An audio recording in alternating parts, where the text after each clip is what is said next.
Então ouvi uma voz como voz de numerosa multidão, como de muitas águas, e como fortes trovões, dizendo: Aleluia! Pois reina o Senhor nosso Deus, o Todo-Poderoso. Alegremo-nos, exultemos e demos-lhe a glória, porque são chegadas as bodas do Cordeiro, cuja esposa a si mesma já se ataviou, pois lhe foi dada vestir-se de linho finíssimo, resplandecente e puro, porque linho finíssimo são os atos de justiça dos santos.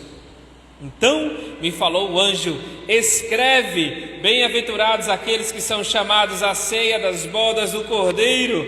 Acrescentou: e são estas as verdadeiras palavras de Deus. Prostrei-me ante os seus pés para adorá-lo. Ele, porém, me disse: vê, não faças isso. Sou conservo teu com os teus irmãos que mantêm o testemunho de Jesus. Adora a Deus, pois o testemunho de Jesus é o espírito da profecia. E vamos entrar numa atmosfera agora, numa figura das bodas, da festa de casamento, da tão esperada festa de casamento na eternidade. Tá bom? Mas eu vou fazer algumas considerações aqui, que do 6 ao 10, essa convocação para a festa e louvores pelo casamento do Cordeiro. Bodas, o que é bodas, né? Lá no Isaías 54:5 diz assim: pois o teu Criador é o teu marido, o seu nome é Senhor dos Exércitos. Veja que no Antigo Testamento já há essa figura de Deus como o Senhor, o marido, o esposo, e a sua noiva, o seu povo, né? Sua esposa é o seu povo sendo formado aqui na terra. Bom? Também em Oséias 2, do 16 ao 20, algumas considerações de Oséias, podemos considerar o seguinte: Deus diz o que acontecerá no dia em que Israel retornar. Ela me chamará meu marido e me casarei contigo para sempre. Veja, o arrependimento do povo de Deus a partir da vinda do Messias, a partir da vinda de Cristo. O Senhor considera que o seu povo chamará o Senhor de o meu noivo, meu esposo, meu marido, e assim se casará com seu povo para sempre. Então no Antigo Testamento há muitas passagens, irmãos, a respeito dessas bodas, dessa festa celestial de casamento, tá bom? Mas vamos para a cultura judaica da época com relação à festa de casamento, tá bom? Como era ocorrida essa festa? O noivado, ele era algo mais profundo do que o significado de um compromisso de noivado para nós. A obrigação do matrimônio era aceita na presença de testemunhas e das bênçãos eram pronunciadas sobre essa união. Desde esse dia, o noivo e a noiva estavam legalmente casados. Durante o intervalo, isso é antes da festa, tá bom? Como José e Maria, eles já eram casados, porém ainda não houve a festa, a oficialização.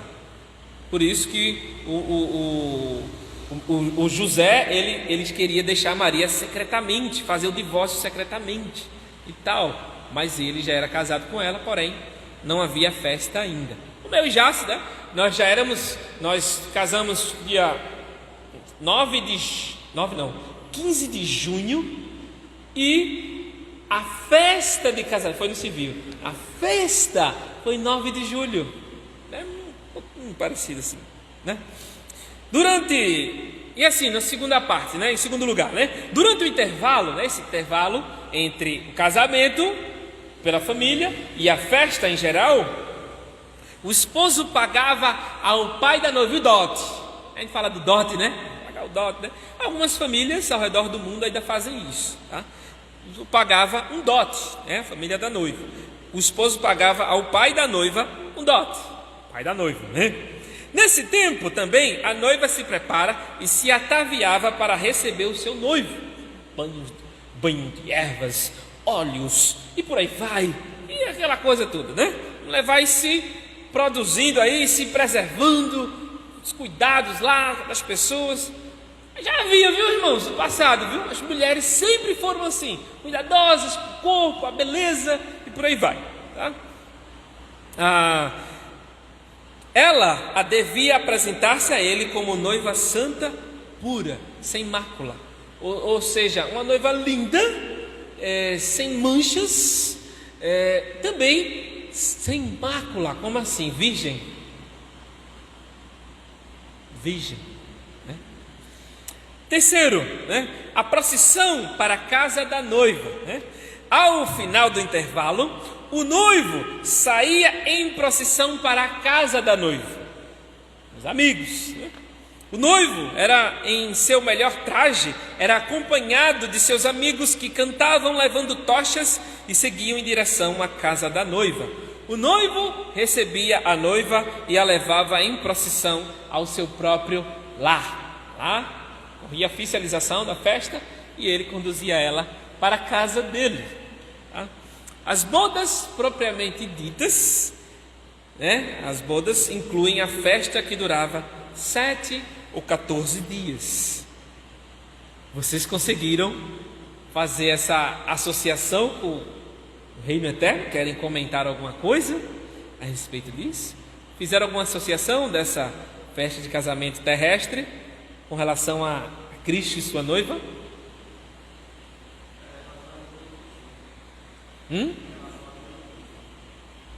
Sim. E aqui no preparo também, ó. Então, quando o noivado, né, o matrimônio acontecia, existia essa bênção dos pais, a bênção das testemunhas, né? O povo de Deus tem testemunhas. Os crentes que, né, no passado, Abraão, Isaac, Jacó, os profetas, apóstolos, muitas testemunhas do Senhor. Os anjos estão ali presentes. Durante o intervalo, né, essa associação que nós conseguimos fazer é que a noiva está se preparando, está se ataviando. Nós vamos falar sobre isso, né? E o noivo virá, o noivo vai chegar, né? E o casamento, a procissão, ou seja, a vinda do noivo para buscar a sua linda noiva. Jesus vem com os anjos, vem com todo o seu exército. Está tudo delineado aqui em Apocalipse 19, tudo muito fechadinho. E ele vem tocando ao som da última trombeta, tocando música, celebração, e trazer a sua noiva para a casa de quem? O noivo trazia a sua noiva para onde? Para a casa dele. Então o noivo vai vir buscar a sua noiva e para sempre morarão juntos, né? Ele preparou uma casa, a nova Jerusalém. Nós vamos ver, né, lá no capítulo 21, 22, por aí vai, né? E assim, agora a igreja está desposada, ou noiva com Cristo. Ele já pagou o dote por ela. Lembra lá? O noivo pagava um dote ao pai da noiva. Jesus pagou ao pai o preço de conquistar a noiva. Veja que preciosidade, né? Então, quando nós nos casamos, né, é essa figura do casamento, de que o homem, ele tem essa imensa responsabilidade sobre a sua noiva, sobre a sua mulher. A responsabilidade igual a de Cristo, de pagar por ela, de sacrificar-se por ela. Ele comprou a sua esposa com seu sangue. O intervalo é o período que a noiva tem para se preparar. Ao final desse tempo, o noivo vem acompanhado dos anjos para receber a sua noiva. A igreja, agora começam as bodas. O texto registra esse glorioso encontro. Alegremo-nos e exultemos e demos-lhes glória, porque são chegadas as bodas do Cordeiro, cuja esposa a si mesma já se ataviou. As bodas continuam não por uma semana, não por 14 dias, mas por toda a eternidade. 7 é o número completo, né? Então, os 7 dias de festas, ou 14 dias de festas, é um símbolo, toda a eternidade de festa. Ó, coisa boa, né? E aqui, irmãos, no verso 8, 7 e 8, a esposa a si mesma já se ataviou, e o verso 8 diz: pois lhe foi dado a vestir-se de linho finíssimo, resplandecente e puro, porque linho finíssimo são os atos de justiça dos santos. Deixa eu dar um destaque aqui nesse texto, tá, irmãos? Irmãos, a noiva se aprontou, e no verso 8 diz que lhe foi dado um vestido. Como assim? Não era dela próprio. Ela estava se preparando, mas os ingredientes, as coisas que ela utilizava, não era dela. Foi-lhe dado. Ou seja, o noivo mandou entregar ela. O processo de santificação é resultado do estado de santificação ocasionado por Cristo. Ele nos deu o Espírito Santo, que nos dá essa capacidade, que nos dá essa graça de podermos nos santificar. A noiva se preparou e ao mesmo tempo foi dado a ela a vestir-se. Irmãos, é impressionante como essas figuras que estão mostrando aqui tem um símbolo muito forte. Na cultura aqui romana, linho finíssimo, linho fino, fino já está dizendo, viu? Não é por causa da espessura, é porque é tão nobre, tão caro. Falei aqui na exposição anterior que esse linho finíssimo era um linho de 7.000 dias de trabalho. A gente fez os cálculos aqui. No mínimo, esse linho custaria hoje, esse vestido, 700 mil reais.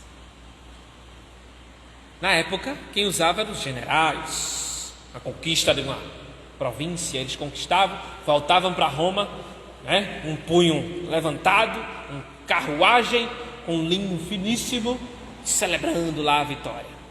Também outros ricaços que também usavam esse linho finíssimo.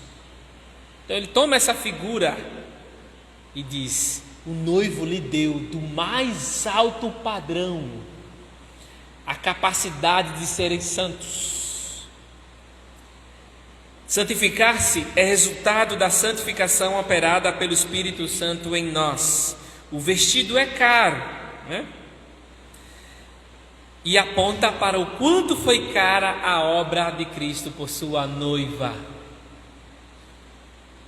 Entendeu, irmãos? E assim, essas vestes, esse linho, já nos foi dado. O estado de santificação já nos foi posto. O Espírito Santo habita em nós, graças a Deus, que nos dá essa capacidade de nos santificarmos. É responsabilidade nossa também se separar, sair dessa vivência pecaminosa que vivíamos antes, não se misturar com os pecados das pessoas. Se as outras se prostituem, eu não, eu estou aguardando o meu noivo.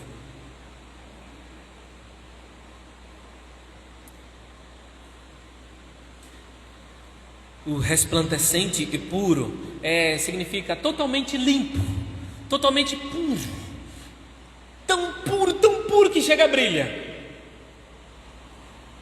Processo de santificação. É cheio do brilho da glória de Deus. Carregamos em nós o brilho da glória de Deus. Em Isaías 61:10 diz: porque me vestiu de vestes de salvação.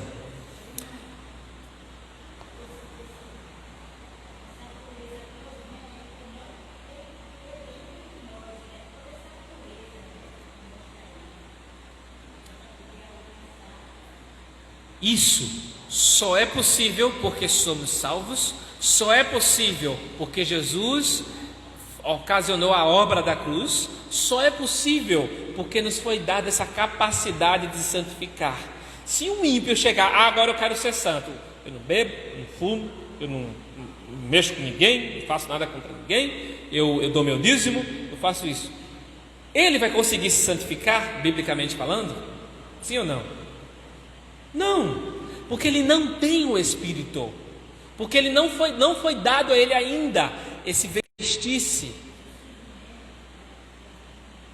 essa pessoa que habita dentro dele, que é o Espírito Santo, que nos dá essa capacidade de nos santificarmos. Irmãos, ninguém gosta de orar não. Olha o exemplo aqui. Ninguém gosta de ler a Bíblia não. Se não for o Espírito de Deus trabalhando em nosso interior, irmãos, a gente por conta própria não se salva não, viu? Não se santifica não. É pelos atos do Espírito Santo, pela providência do Senhor. Porém, nós temos essa responsabilidade de buscar o Senhor, né? Você.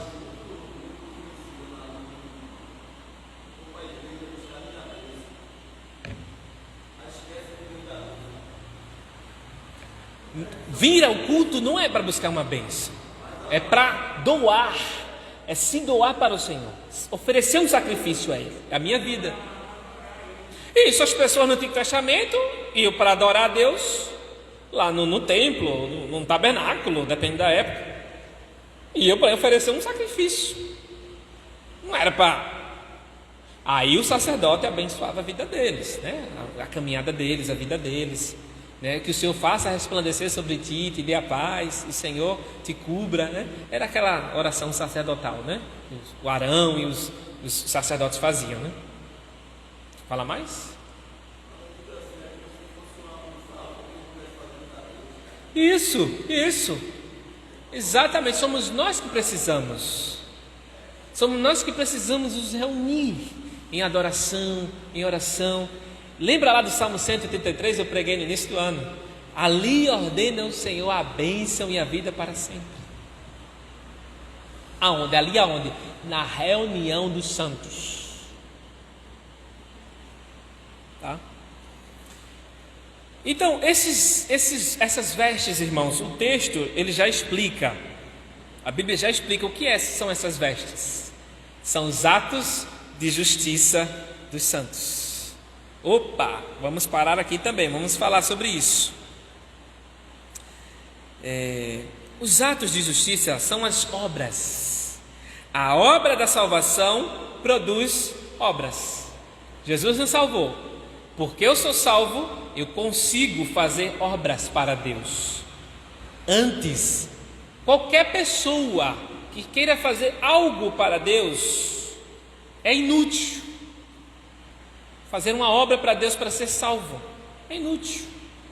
Deus não está recebendo isso. A gente faz alguma coisa é porque já somos salvos. Dá o dízimo para ser salvo, dá aos pobres para ser salvo. Não, irmãos, jamais. Deus não se troca por barganha, por coisas finitas. Não, aquilo que Deus aceitou foi a obra de Cristo, o sacrifício dele, e por causa disso é que ele opera em nossas vidas. Então, essas vestes em linho finíssimo esses atos de justiça dos santos, ou seja, pois fazemos algo para a glória de Deus, porque somos salvos e não para sermos salvos. Veja em Tiago 2,26, porque a fé sem as obras ela é morta. Mas em Efésios 2:8 a 10 diz que pela graça somos salvos. Não vem de vós, é dom de Deus. Não vem das obras, para que ninguém se glorie. E Deus preparou essas obras para que andássemos nelas. Vejam uma coisa. O que Tiago está dizendo é a mesma coisa que Paulo está dizendo. Alguns fazem um contraste, fé versus obras. Não. a fé recebida em Cristo Jesus, ela produz obras. O que são essas obras, irmãos? Muitas coisas: a vida de oração, receber a palavra de Deus, pregar o Evangelho, fazer sem querer receber nada em troca, muita coisa, amar o irmão, amar ao Senhor, congregar, muitas e muitas coisas estão atreladas a essas obras, tá? Quando a gente fala em obra, pensa que é para ir ali dar comida aos pobres e tal. Não, irmãos, isso é uma consequência da minha vida com Deus. É uma consequência de eu servir ao outro. O serviço a Deus, o serviço ao outro é consequência, são obras, né? E assim, a obra da graça nos dá essa capacidade, nos foi dado esse linho finíssimo, esses atos de justiça. Irmãos, as religiões por aí já fazem muito. O que dizer de um muçulmano que na época do Ramadã ele faz todos os dias, doando de suas posses, fazendo doações para as pessoas, servindo aos pobres. O que falar dos espíritas? O tempo todo, né? O que falar, né, de tantas outras religiões? Eles oram, eles jejuam. Quem jejua mais do que o muçulmano? Quem ora mais do que o muçulmano? Difícil encontrar. Enfim, tantas e tantas religiões fazem de tudo, né? O que tem nas outras religiões como a nossa. Mas o que não tem nas outras religiões é ser salvo por mérito divino e não por mérito próprio. Aí é todas as religiões. Quando você pergunta às pessoas hoje: não, acreditar em Deus ser salvo, salvação é eu fazer o bem ao próximo, As pessoas estão se conformando com elas mesmas. Elas vão ser salvas por elas mesmas.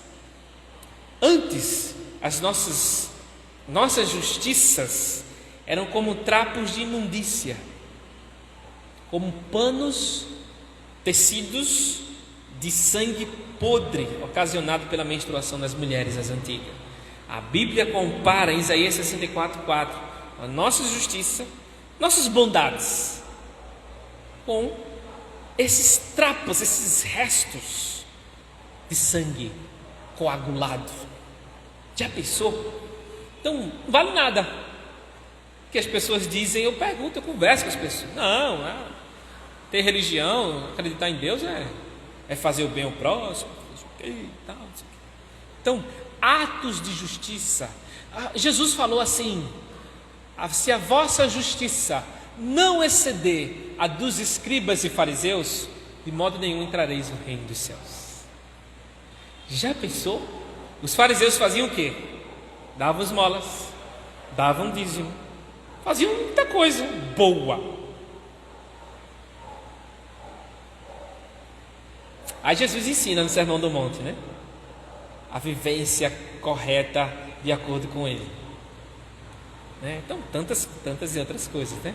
Os fariseus não amavam os publicanos, eles odiavam.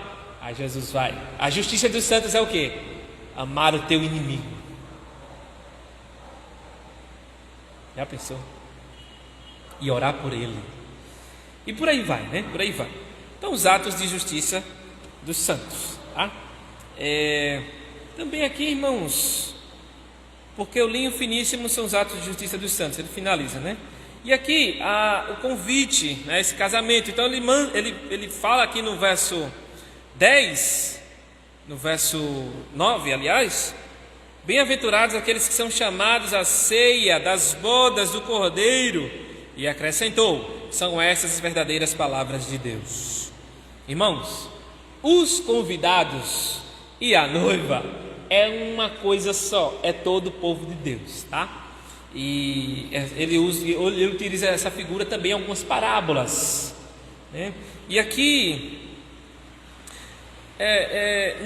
em vários versículos na Bíblia, não vou ler alguns aqui, fala desses convites, da salvação, esse convite para participar de uma festa celestial, de uma festa eterna.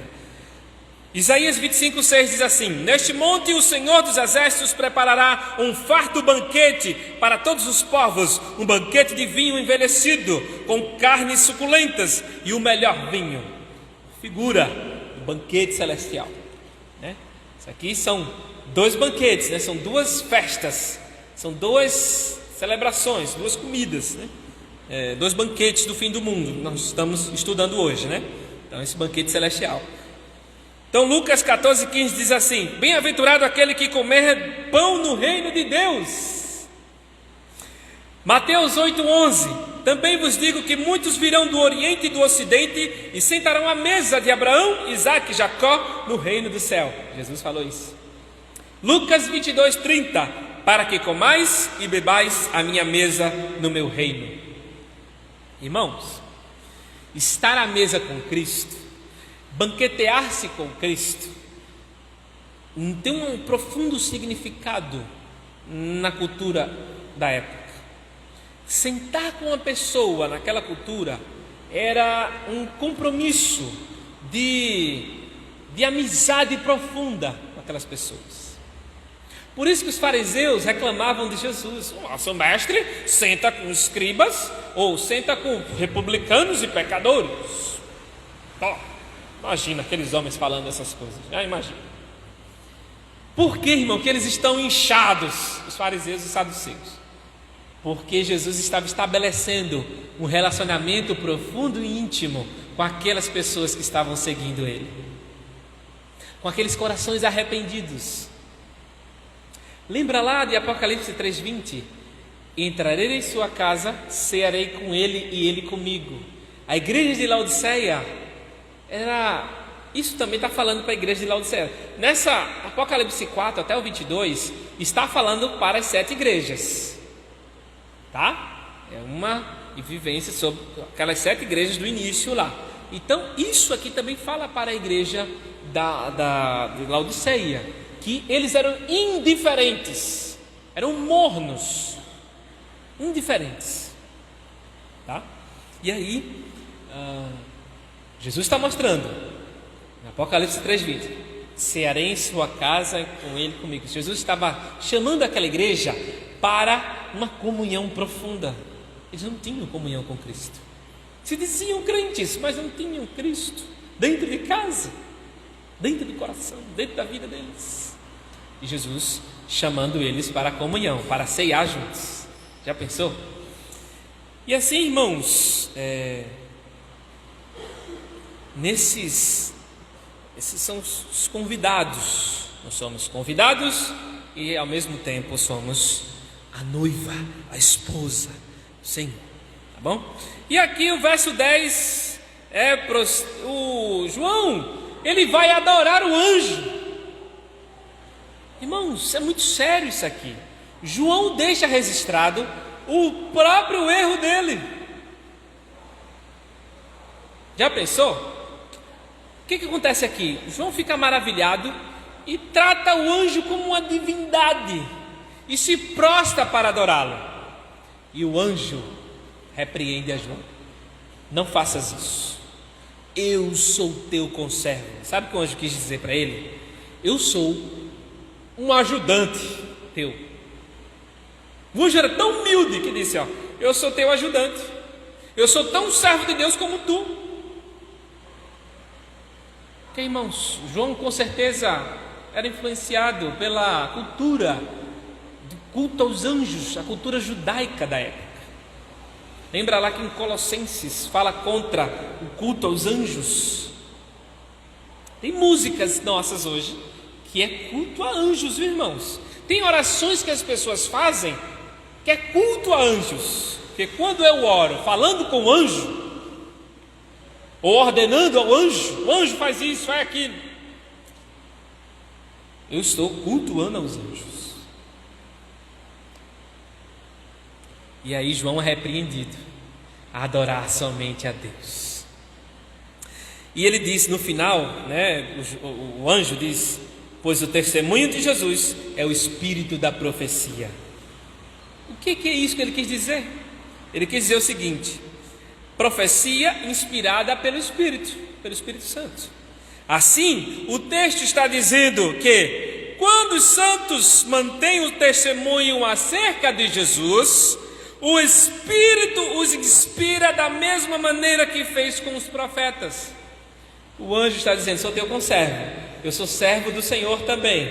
Eu estou aqui trazendo essas palavras, interpretando para você, João, porque o testemunho de Jesus é o espírito da profecia. Você, João, é também tão servo quanto eu, chamado também para anunciar aí os bens e as bênçãos do Senhor, tá bom? Para servir ao Senhor.